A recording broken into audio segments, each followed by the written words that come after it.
తెలంగాణ ఛత్తీస్గఢ్ సరిహద్దు కరెగుట్టలో జవాన్లకు మావోయిస్టులకు మధ్య భారీ ఎదురు కాల్పులు జరుగుతున్నాయి. బీజాపూర్ సరిహద్దు కరెగుట్టలో 14వ రోజు ఆపరేషన్ కొనసాగుతుంది.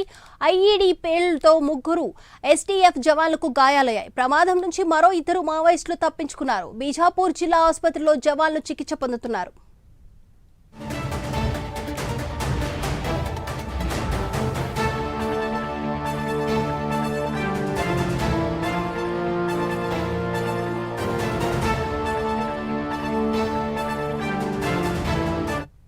అటు జవాన్ల డ్రోన్ కి మావోయిస్టులు చిక్కారు. ఊసూరు సీతాపూర్ మధ్య మావోయిస్టులు జాడను కూడా గుర్తించారు. కూమింగ్ పార్టీని హతమార్చేందుకు ఐఈడీ అమర్చి వెళుతున్నట్లు కూడా భద్రతా బలగాలు గుర్తించాయి. 40 నుంచి 60 మందికి పైగా కూడా మావోయిస్టులు ఉన్నారని నిర్ధారించారు.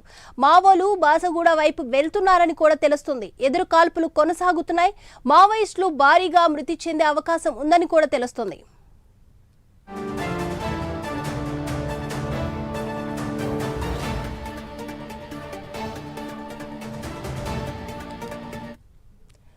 మావోయిస్టులకి అలాగే జవాన్లకి మధ్య కూడా ఎదురు కాల్పులు జరుగుతున్నట్లు తెలుస్తుంది. ఓవరాల్ అప్డేట్స్ అందించడానికి మా ప్రతినిధి ఖమ్మం నుంచి రజనీకాంత్ సిద్ధంగా ఉన్నారు.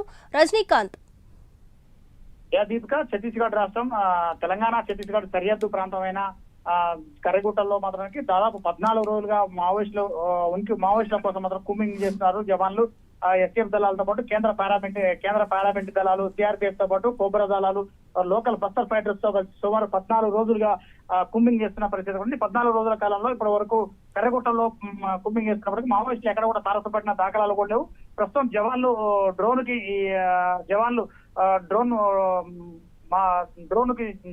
జవాన్లు పైనుంచి చూస్తున్న డ్రోన్ కు మాత్రం వీళ్ళు మావోయిస్టు ఒక చోట ఉన్నట్టు కూడా తెలిసింది.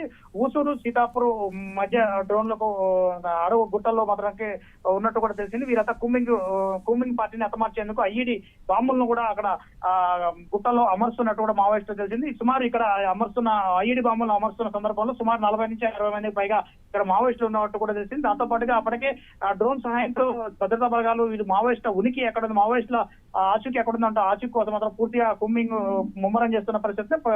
మరోపక్క ఈ వైమానిక హెలికాప్టర్ల ద్వారా సుమారు 4 హెలికాప్టర్ల ద్వారా కూడా 4 హెలికాప్టర్ల ద్వారా కూడా సుమారు 14 రోజులుగా కర్రెగుట్టలను కూడా పూర్తిగా జల్లడపడుతున్న పరిస్థితి కనబడుతుంది. మొదటి 2 రోజుల్లో కర్రెగుట్టల ఆపరేషన్ కగార్లో భాగంగా కర్రెగుట్టలు ఆపరేషన్ చేస్తున్న సందర్భంలో మొదటి 2 రోజులు మాత్రం మొదటి 2 రోజుల్ని మావోయిస్టులు కొన్ని చోట్ల కూడా తలదాచుకున్నట్టు సమాచారం తెలుసుకున్నారు. సుమారు 1000 మందికి పైగా ఇడ్మా కావచ్చు, తెలంగాణ కార్యదర్శి దామోదర్ కావచ్చు, మరో కీలక నేతలు కొంతమంది 4-5 కీలక నేతలతో పాటు 5-6 దళాలు ఈ ఛత్తీస్గఢ్ తో పాటు ఒరిస్సా, ఇటు మహారాష్ట్ర సంబంధించిన దళాలు కూడా పూర్తిగా అక్కడ కర్రెగుట్టల్లో కొలువై ఉన్నాయని చెప్పేసి నేపథ్యంలో అక్కడ భద్రతా బలగాలు మాత్రం కూంబింగ్ నిర్వహిస్తున్నాయి. దాంతో పాటుగా కొన్ని ఎత్తైన గుట్టల్లో కూడా పూర్తిగా వాటిని ఎత్తైన గుట్టలకు వెళ్లాలంటే ఒక పక్క ఈ జవాన్లకు కూడా సాధ్యపడిన పరిస్థితి.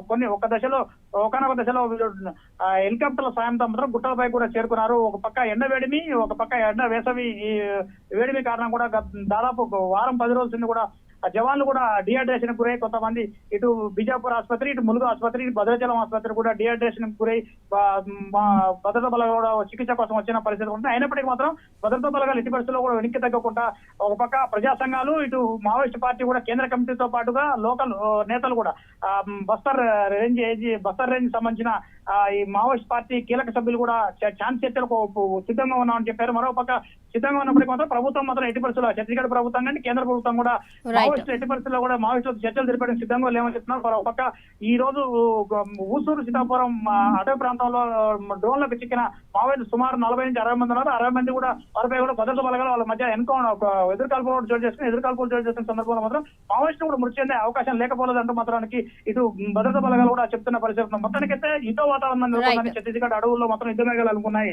Deepika, right, thank you Rajinikanth.